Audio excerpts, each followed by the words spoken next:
আসসালামু আলাইকুম, সবাই কেমন আছেন? আশা তো রাখতেই পারি সবাই ভালো থাকবেন।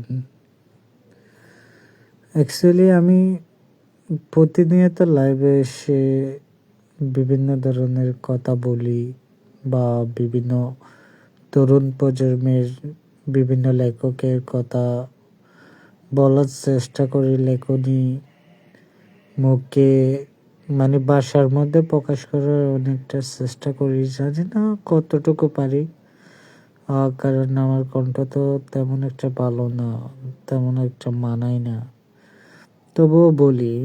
তবে আমার সব কথার ভিতরেই আমার প্রিয় মানুষটার কথা খুঁজে পাই, বিদায় আমি পড়াগুলো পড়ি। অ্যান্ড প্রশান্তি লাগে, নিজের ভিতরে একটা প্রশান্তি বিরাজ করে, যে মানে শান্তি লাগে, এক কথায় মনের ভিতরে শান্তি পাই, তার জন্য কথাগুলো বলা। তবে আমি বলছিলাম, কিছু ভুল মানুষের জন্য আবেগ পুষেছিলাম। আমি বিবেক দিয়ে ভাবি নাই আসলে মানুষটা কে, বা কার জন্য আমি এত কিছু করতেছি, বা কেনই বা করতেছে, এটা কখনো বুঝি নাই। আমার প্রিয় মানুষটার পছন্দ হচ্ছে অন্য একটা। আমি তো জাস্ট টাইম পাসেই ছিলাম। এটা আমার বুঝতে একটু সময় লেগেছে, কারণ এটা টাইম পাস বলে না। দীর্ঘ অনেক দিন যাবৎ সম্পর্কে ছিলাম, এটা কি টাইম পাস হতে পারে? না, টাইম পাস না।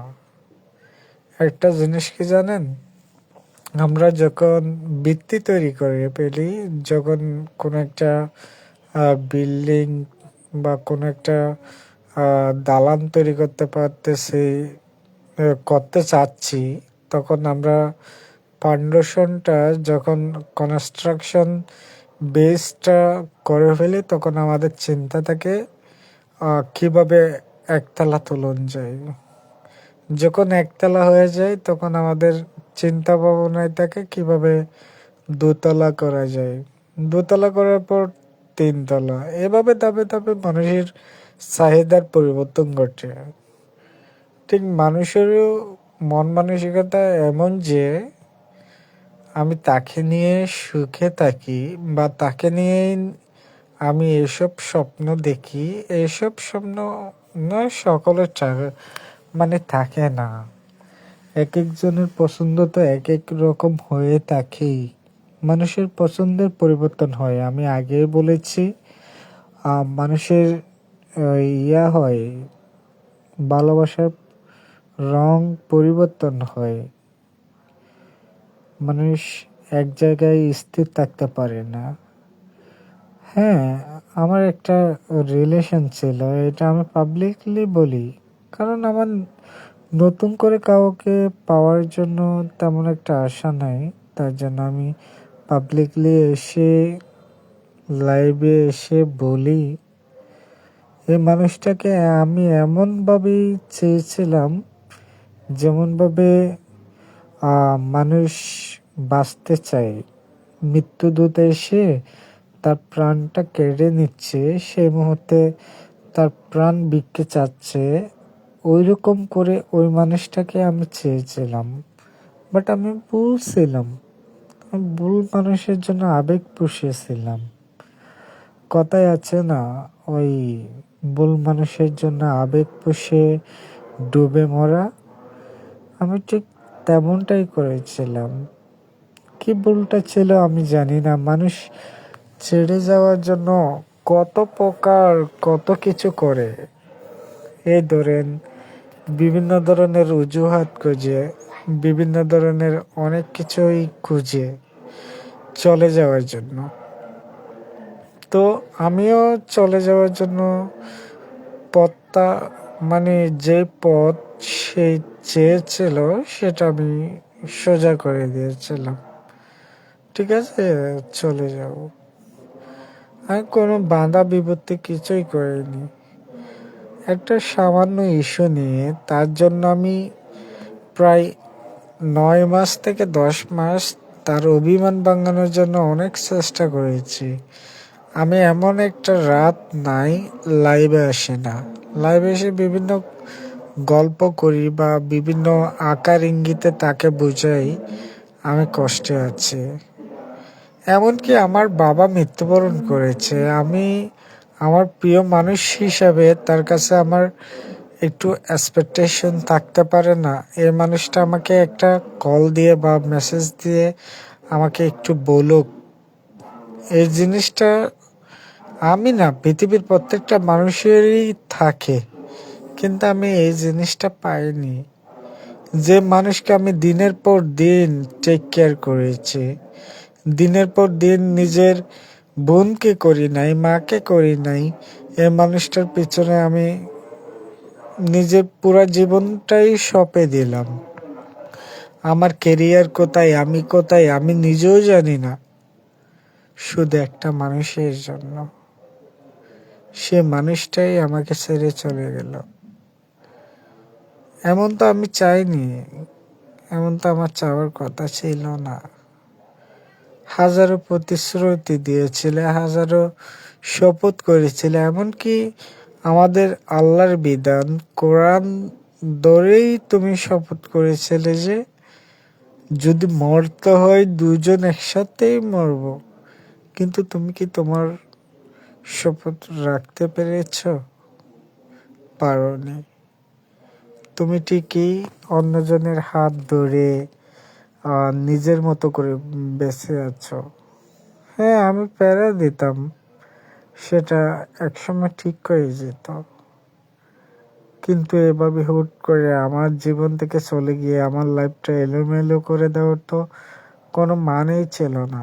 হ্যাঁ, আমি মানতাম যদি তোমার পারিবারিকভাবে আমাকে রিজেক্টেড করতো বা কোনো প্রকারভাবে আমি যদি তোমার সে লোয়ার কোনো কাজের জন্য আমি রিজেক্টেড হতাম, তাহলে আমি মনকে মেনে নিতাম। হ্যাঁ, আমার কোনো একটা সাইড নেই, তার জন্য হয়তো তারা আমাকে রিজেক্টেড করলো। আমার প্রিয় মানুষটার কোনো দোষ নাই, এটা আমি মানতে পারতাম। কিন্তু তোমার জন্য প্রতিনিয়ত ফ্রেন্ড সার্কেলের কাছে ছোট হলাম, পরিবারের কাছে ছোট হলাম, কিন্তু তবুও তুমি বুঝোনি কি দোষটা কেউ করেছিলাম আমি। হ্যাঁ, মিসআন্ডারস্ট্যান্ডিং অনেক জায়গায় হয়ে থাকে, তাই বলে এত বড় সিদ্ধান্ত তা তো না। কোন সম্পর্কের মধ্যে ঝগড়া হয় না? প্রত্যেকটা সম্পর্কের মধ্যে তো ঝগড়া হয়, তাই না? তোমার জন্য আমি কি এমন করিনি? তুমি তোমার বিবেককে একটু প্রশ্ন করে দেখো তো। আমি চাই না এটা পুনরাবৃত্তি করতে। শুধু এইটুকু তোমার কাছে প্রশ্ন রাখবো, আমার জীবনটা ধ্বংস করে তুমি কতটুকু লাভবান হয়েছ? কতটুকু? এই জিনিসটা আমি তোমার কাছে জানতে চাই। আমার না সব হারিয়ে তোমার কথাই মনে হতো। আমার আশেপাশে আমি কাউকে দেখতাম না, আমার আপনজন কাউকে দেখতাম না, কিন্তু তোমার কথা মনে উঠতো। একটা মানুষের সাথে 60টা বছর সম্পর্কেই ছিলাম, কিন্তু তোমাকে আমি পাশে পাইনি। আমার দুঃসময়ে তুমি থাকোনি। তোমার প্রয়োজনে আমি প্রিয়জন ছিলাম, কিন্তু প্রকৃতপক্ষে আমি তোমার প্রিয়জন ছিলাম না। তুমি নিজের কাছে প্রশ্ন করে দেখো, আমি কি এমন অপরাধ করেছিলাম? তুমি চাইলে আমি পৃথিবীর সবার সাথে লড়াই করতে পারতাম, তুমি চাইলে আমি দুনিয়া ছেড়ে চলে যেতে পারতাম। যদি তুমি বলতে, আমি এই বাংলাদেশ ছেড়েই চলে যেতে পারতাম, কিন্তু তুমি একটা ভয় দেখিয়েছিলে, আমি যদি এই দেশ ছাড়ি তোমাকে পাবো না, যার জন্য আমি এখনো পর্যন্ত বাংলাদেশে পড়ে আছি। কিন্তু তুমি কি বুঝেছো? বুঝোনি। তুমি আমার আবেগ নিয়ে খেলেছ। তুমি আমার যে ক্ষতিটা করেছ না, এটা যদি আমি রিভেঞ্জ হিসেবে নিতাম, তুমি এতদিনে অনেক কিছুই ফেস করতে হতো, তোমার অনেক কিছুই ফেস করতে হতো। তবে সে এবিলিটি আমার ছিল, কিন্তু আমি চাইনি আমার কারণে আমার প্রিয় মানুষটা ছোট হোক। আমি কখনো তোমাকে তোমার পুরা ডিটেলস নিয়ে আমি কখনো তোমার নাম মেনশন করিনি। তোমার ছন্দ নাম ইউজ করেছি, কিন্তু তোমার পুরা ডিটেলস আমি কখনো ইউজ করিনি। তুমি আমার সাথে যা করেছো, তোমার নিজের বিবেককে প্রশ্ন করো। আমি তোমার কাছে কি এমন চেয়েছিলাম? তোমার ধন চেয়েছিলাম? তোমার রূপ চেয়েছিলাম? আমি শুধু তোমার একটা সূক্ষ্ম মন চেয়েছিলাম। তুমি সেখান থেকেই আমাকে বঞ্চিত করেছ। আমার না, আমার পাশে আমার প্রিয়জন বলতে, আমার খুব বেশি আপন বলতে আমার বাবা ছিল। ওই বাবাও আমাকে ছেড়ে চলে গেল। তারপর তোমাকে আপন ভাবতাম, সে মানুষটাই তুমি আমাকে ছেড়ে চলে গেলে। কখনো ভাবলে না আমার কি হবে? হ্যাঁ, আমি মানুষের মতো বেঁচে আছি, কিন্তু প্রতিনিয়ত আমি কেমন করে নিজের সাথে ফেস করতেছি, তুমি কি কখনো কোনোদিন ভেবেছ? ভাবনি। তুমি নিজের মতো সিল করতেছো, নিজের মতো করে সবকিছু সাজিয়ে নিয়েছ, মুভ অন করেছ, অন্যজনকে আপন করে নিয়েছ, কিন্তু আমি তো পারিনি। তুমি যা করেছো ফাইজা, অনেকটাই অন্যায় করেছ। বলে না, লিভেন্স অফ নেচার নাকি নেচার অফ লিভেন্স বলে, কোনটা? প্রকৃতি ছেড়ে দিই, কিন্তু একেবারে ছাড় দেয় না। তবে আমি অভিশাপ দিই না, আমি আল্লাহর কাছে প্রার্থনা করি তুমি সুখেই থাকো। কিন্তু আমার জীবনটা এভাবে তছনছ করে দেওয়ার কোনো মানেই ছিল না। তোমাকে বললে তুমি বলো যে আমি কি বলেছিলাম তোমাকে এগুলো করার জন্য? আচ্ছা, তোমার বাবা মা তোমার দায়িত্ব পালন করতেছে, তাদেরকে তুমি বলেছ তোমরা আমার দায়িত্ব পালন করো? তাদের তো তুমি বলোনি, কারণ তারা তোমাকে আপন ভাবে, তোমাকে নিজের সন্তানের মতো স্নেহ করে, ভালোবাসে, তার জন্য সবকিছু করতেছে। আমিও তো তোমাকে ভালোবাসতাম, আমি নিজ থেকে তোমার জন্য সবকিছু করতাম। এখানে বলা না বলা কোনো ফ্যাট না, এখানে মুখ্য হচ্ছে ভালোবাসাটা। তুমি আমার চেয়ে বেটার কাউকে পাবে, হ্যাঁ, কিন্তু একদিন আমার অভাবটা তুমি বুঝতে পারবে, কতটা পাগল ছিলাম তোমার জন্য। এই পৃথিবীতে মেয়ে মানুষের কোনো অভাব নাই, তাই বলে তুমি মনে করো না আমাকে কেউ চায় না, বা আমার কেউ আপন হতে চায় না, এমন আমি না। আমি দেখতে কি অনেক বেশি বাজে? আমাকে কেউ চাইবে না? চাই, কিন্তু সে মনটা আমি কাউকে দিতে পারি না, কারণ আমার মন তো তোমাকে দিয়েই ফেলেছি, আমার সবকিছু তোমাকে দিয়েই ফেলেছি। আমি তাদেরকে নতুন করে কি দিব?